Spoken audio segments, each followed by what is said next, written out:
Hello, good morning. Want to make a quick video, just checking in with everybody and letting you know how we're doing. Little Eva is asleep here. There she is. She's very precious. She is a very, very easy baby, as babies go. She has just been eating and sleeping contentedly and a very happy baby overall. She's very sweet, very mellow, very gentle. And it's been really nice. The day she was born was the last day of summer. It was also the last warm day that we had here in Arizona. Ever since then, it's been cool and drizzly. So I'm very glad that she was born when she was born, because even one day later, and I could have not been outside in the pool to labor and give birth, and that made such a wonderful difference. So I'm very thankful for that she came on the last warm day and on the last day of summer. She loves being outdoors.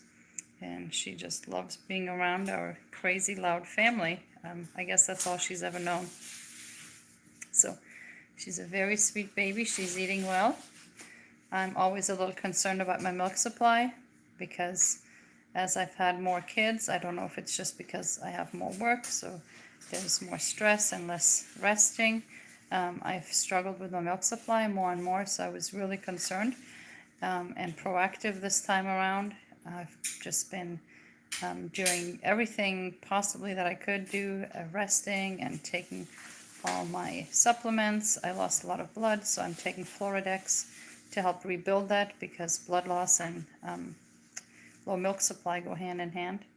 But she's doing really well, and she's had really good diapers, and I'm a little bit more at peace about that. So we'll see how she's doing as she's gaining weight, but she's almost back to her birth weight, so that's good. And she's 5 days old today. I have been able to rest a lot thanks to my big kids doing all the housework and cooking and laundry. They've been very sweet and helpful. Both my girls and my boys have just been super helpful with that. And of course, they all love holding the baby. So 5 days old today. In fact, 5 days and a half hour old, and she's very sweet. I'm home alone right now with just Eva, as well as Anna and Boaz. My husband and the rest of the kids are out. 18. Oh my goodness, that just went in the blink of an eye. Seaweed soup. You know, I did try seaweed and I threw up, so I'm not trying seaweed again. Yeah, I'm trying everything else but the seaweed. I just couldn't choke down. So anyway, they're out birthday shopping. Solomon turns 18 tomorrow. And we used to have hamsters a lot. And we haven't had them in several years. So Becca, his sister Becca, had the idea to get him a hamster. And he loved that idea. He's always loved pets. And he loved the hamsters. So they're out right now adopting the hamster. Our gift to him was the setup for it. You know, it needs quite a bit of setup, and they're picking them up right now because Solomon's actually off work today. And they have plans for tomorrow, so they can get that all done today. Anyway, there's that turkey. So, what I wanted to talk about, the topic is tongue ties. So out of my 11 kids, the first 9 pregnancies, I dutifully took prenatal vitamins, as I'd been told to do. And out of those 9 kids, 8 of them had severe tongue ties. And most of them we got revised. Some of them they didn't need to be revised. Most of them we did get revised. And it didn't always make a big difference. Like, for instance, with Chloe, it made virtually no difference at all. My only child that was not tongue-tied was Stephen out of those first 9. For whatever reason, he was not tongue-tied, but all the others were. And then before I got pregnant with Peter, I had learned a lot more about the MTHFR genetic mutation.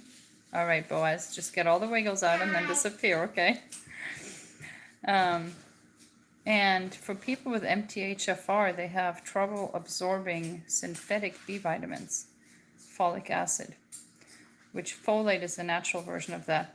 And folate occurs naturally in lots of foods, but the folic acid in supplements cannot be metabolized by people with MTHFR gene mutation. So I've never been tested, but just based on the fact that our all have tongue ties, I thought that maybe either myself has that mutation or our kids have it from my husband's side, or maybe both, since so many of them had it. And I stopped consuming altogether any folic acid or any synthetic fake B vitamins, not just the folic acid, but all the other fake B vitamins as well. And for the pregnant with Peter, instead, I focused on just getting lots of natural sources of B vitamins in my diet. So that's leafy greens, that's avocado, that's asparagus, it's citrus products. Hey boys, you can leave that door open. I'm enjoying that being open. It's so nice. So that's what I did instead. And lo and behold, sure enough, Peter was born without a tongue tie, only my second child. So I thought, okay, well, that could still be coincidence. I did have one non-tongue tied child before. But again, with Eva, I did not take prenatal vitamins. I only focused on natural sources of B vitamins. And she also was born, yes, you may. She also was born with no tongue tie, and she has a really good latch, which helps with milk supply, of course. So I am now more convinced than ever that the fake B vitamins and the tongue tie are connected, and that it's not just a fluke. And the reason why is because a tongue tie is actually considered a midline defect, and an extreme form of a midline defect would be like a cleft lip or a cleft palate or spina bifida. But a tongue tie is just a very mild form of a midline defect, but it goes back to the same problem of not getting enough B vitamins. So when somebody with MTHFR gene mutation takes synthetic B vitamins, it's not just that they can't metabolize them, so that's why they become vitamin B deficient, because then, you'd still be getting whatever you're getting in your natural diet. But the problem with consuming synthetic B vitamins is that they actually hinder the absorption of the natural B vitamins that you would naturally be getting in your food. So not only are you getting the fake B vitamins that are doing nothing for you, but they're preventing you from absorbing the good B vitamins that you would be consuming in your diet.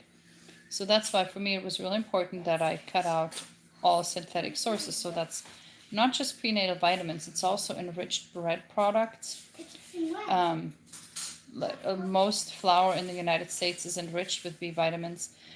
Bad latch could very well be a sign of tongue tie, yes. If a child is tongue tied, which is under the tongue, and I'm not, or if they're lip tied, which is up here, that would cause bad latch. You would want to get that evaluated by a specialist. A lactation specialist can evaluate that. But yeah, that's many times a bad latch is caused by tongue tie or lip tie. And there's a way to revise it with laser. And like I said, we've done that on 6 of our kids. Yeah, 6 of them, I think. 5 or 6 of them. And there is a way to do that. The recovery is really painful, and you have to keep stretching it every 4 hours for 2 weeks. And when the procedure's first been carried out, they're in so much pain that they don't want to nurse. So then during that time you have to pump and give them a bottle, and that brings its own issues. So whenever possible, of course, it's just best to avoid even needing to do that in the first place. It's such a traumatic experience for the baby and the parents. So I'm really happy that my last 2 babies have not been tongue-tied, and we've not had to deal with trying to see, is it bad enough to where we should get it treated, or is it tolerable, so we can avoid the trauma to them. But so I think that eliminating the fake B vitamins by not buying ready bread products, I use at home all einkorn flour that I buy, Jovial Foods brands einkorn flour, and I make my own bread products. If I do buy bread ready, I always make sure to check that it's non-enriched. Sometimes you can get organic breads that are made from non-enriched flour. And the Jovial Foods brand einkorn flour is not enriched. I get their pasta as well. So I've tried to, as much as possible at home, eliminate any source of fake B vitamins. And then I'm sure I'm exposed to a little bit out and about, but that's negligent in the scope of things. Now I know that there's a way to buy folate or supplements that contain folate or even methylated B vitamins, which are supposed to be safe for people with MTHFR as well as absorbable. However, when I tried those, I got way sicker from them. And that's the other thing, that fake B vitamins, if you tend to be somebody who struggles with morning sickness, the fake B vitamins in all products, but especially in prenatal vitamins, will make your nausea so much worse. So when I tried the methylated B vitamins, which supposedly are safe for people with MTHFR, I got way sicker. And when I asked my naturopathic doctor about it,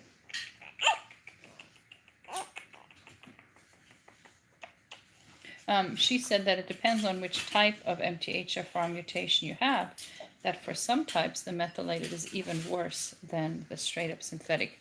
So I think maybe that's the case for me, because the methylated made me even worse.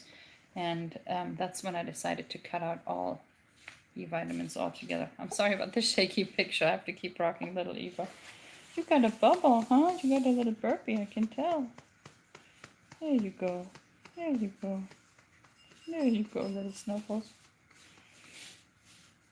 So that's why I don't take any of them. Now, I will say I do take supplements on an as-needed basis. For instance, if we're fighting sickness, I will take vitamin C. Right now, for iron, I'm taking Floridex, which is a liquid iron supplement made from plant extracts. But I basically identify the need, and then I just specifically target it for that, rather than taking like a broad spectrum supplement like a prenatal vitamin.